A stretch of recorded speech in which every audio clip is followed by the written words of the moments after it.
Hi, everybody. It's Eamon here with another episode of Patmon Presents. Today I have a very special guest. I do have John, who's joining us from Crowdcube. Welcome to the call. How are you? I'm very well, thanks. Friday, weekend ahead, in a very good mood. Everything's good. Fantastic, fantastic. Great to hear that. And yeah, I was on your website before we jumped on the call. I was having a look around. It looks like very exciting things are happening with your platform. I see that you're launching all around Europe and big things. But for those of you that maybe aren't familiar with Crowdcube, feel free to share. What's this all about?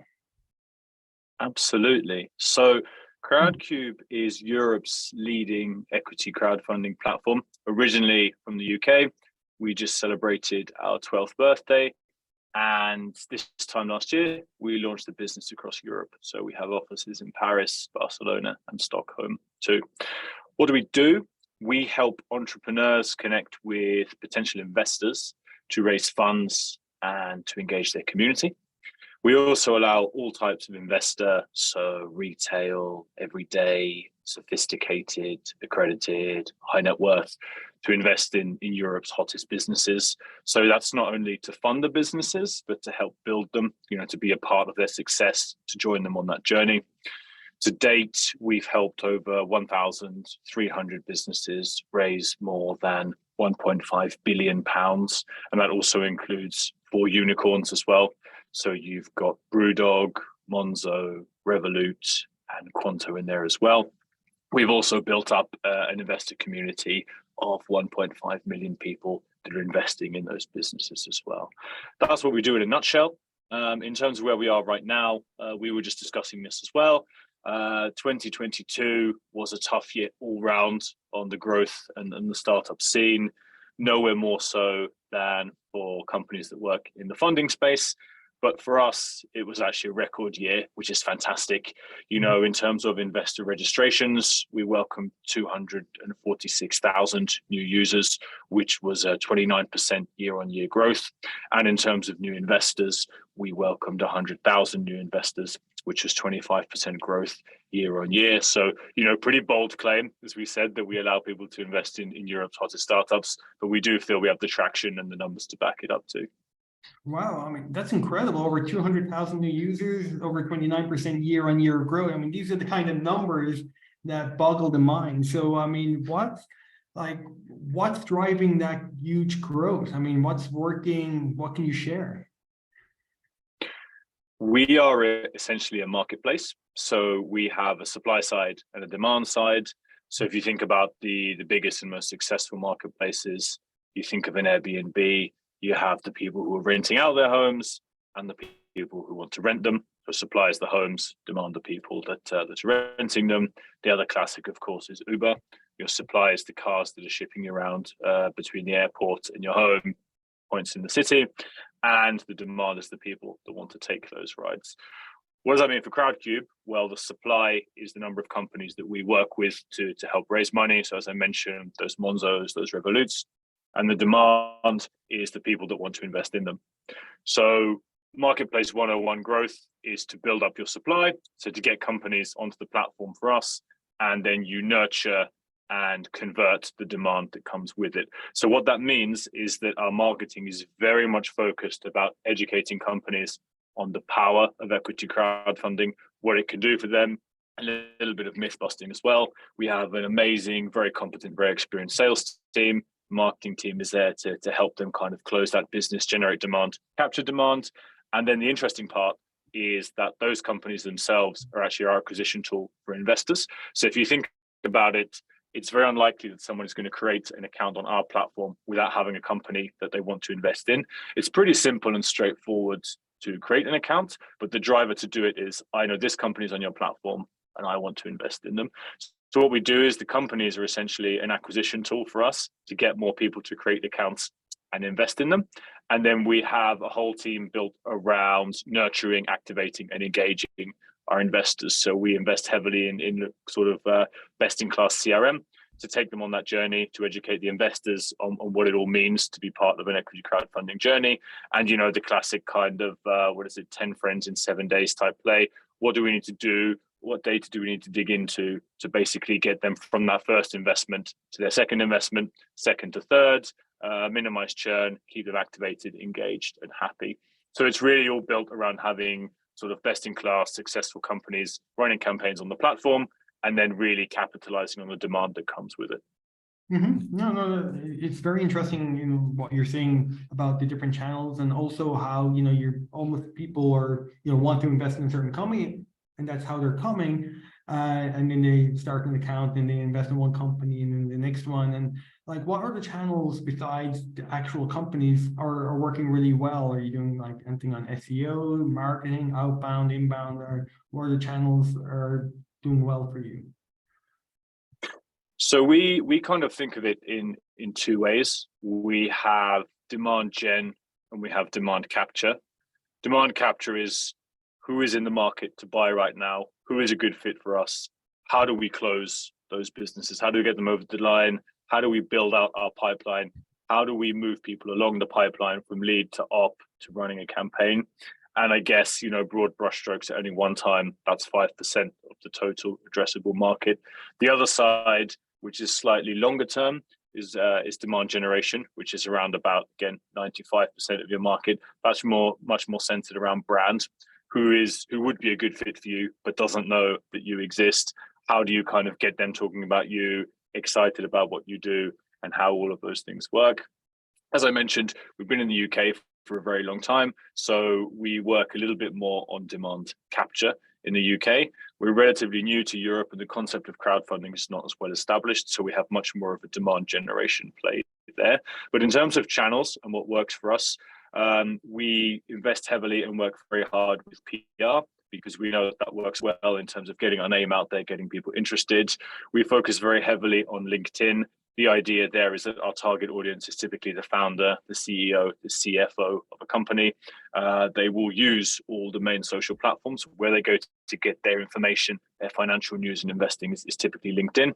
So not only our own company page, but we enable and facilitate all of our team to be very active and engaged on LinkedIn as well.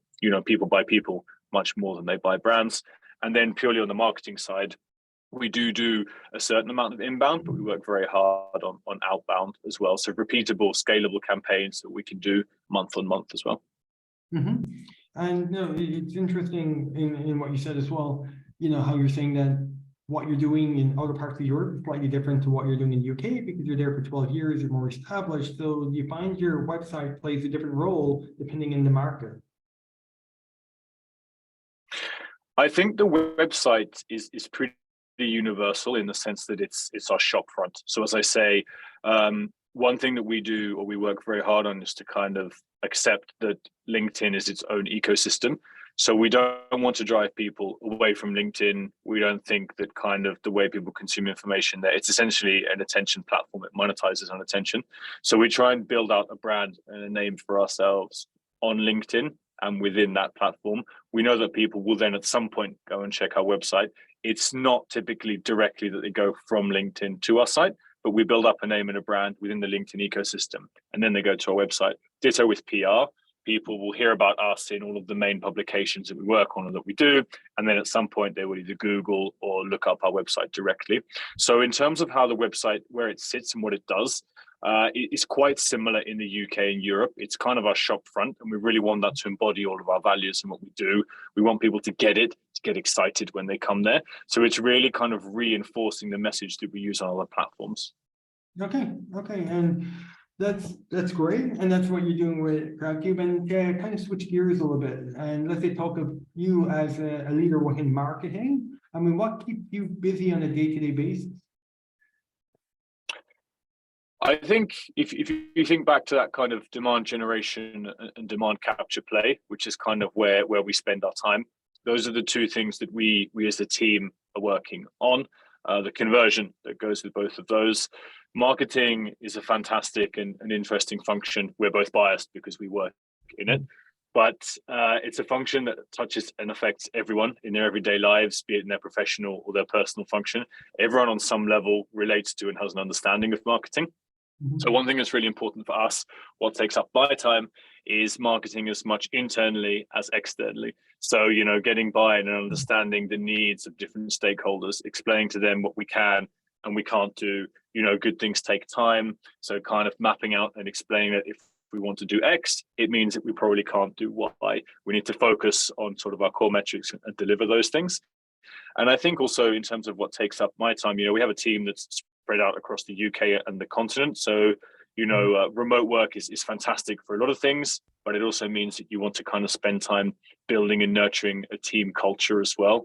I think sort of educating, upskilling, keeping your finger on the pulse is really important as well. So networking with other marketers, understanding how they're doing things. Do they have similar challenges to what we experience?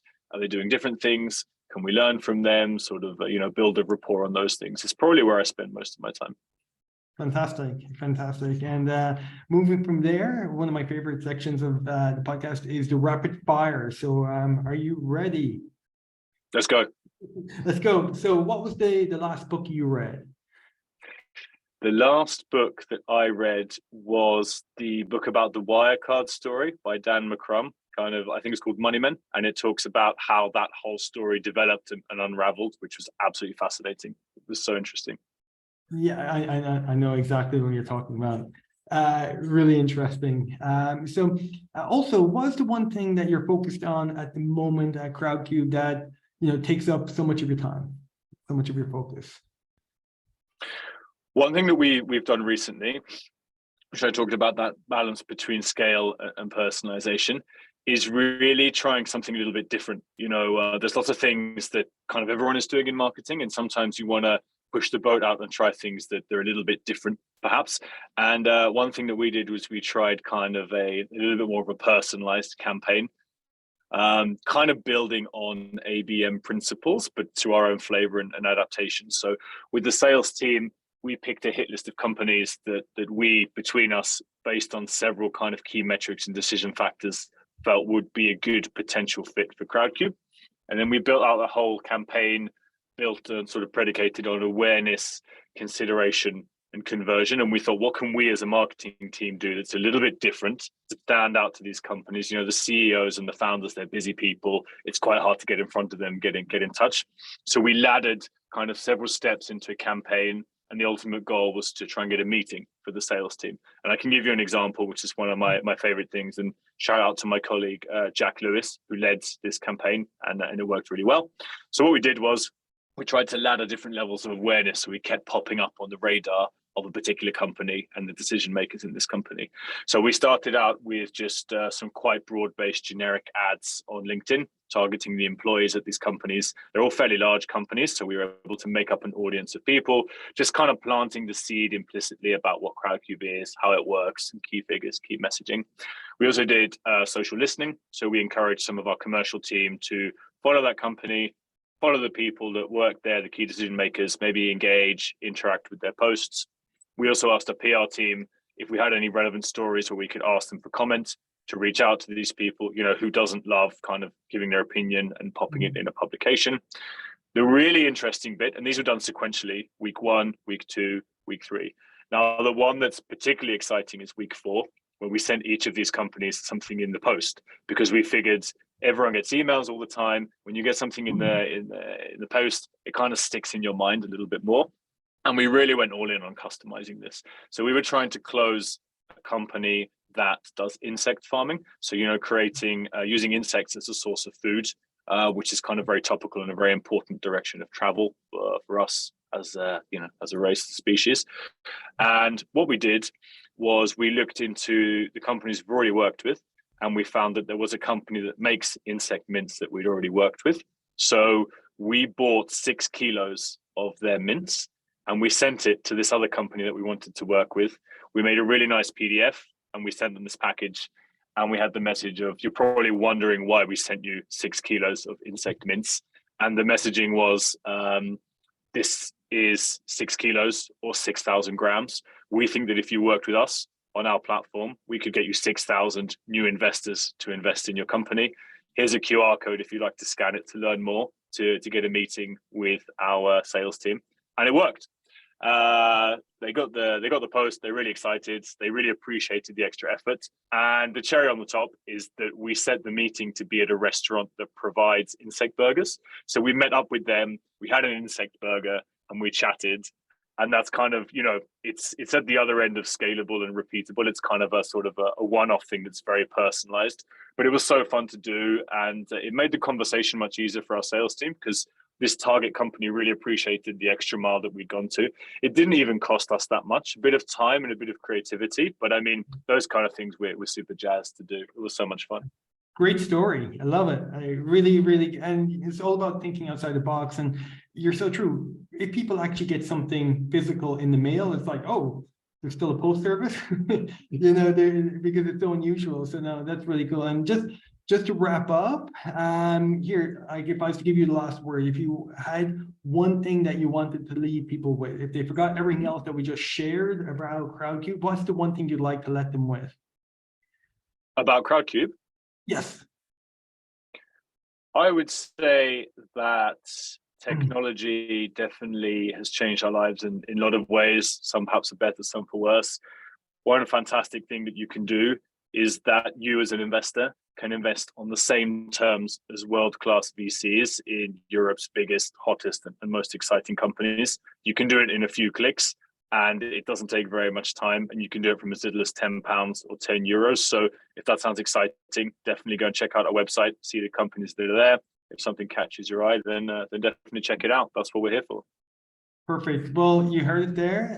Definitely check out Crowdcube. Thank you so much for your time and sharing. I love the story you shared at the end. It's so inspiring.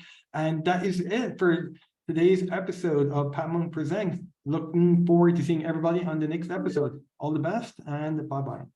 Thanks a lot. Bye.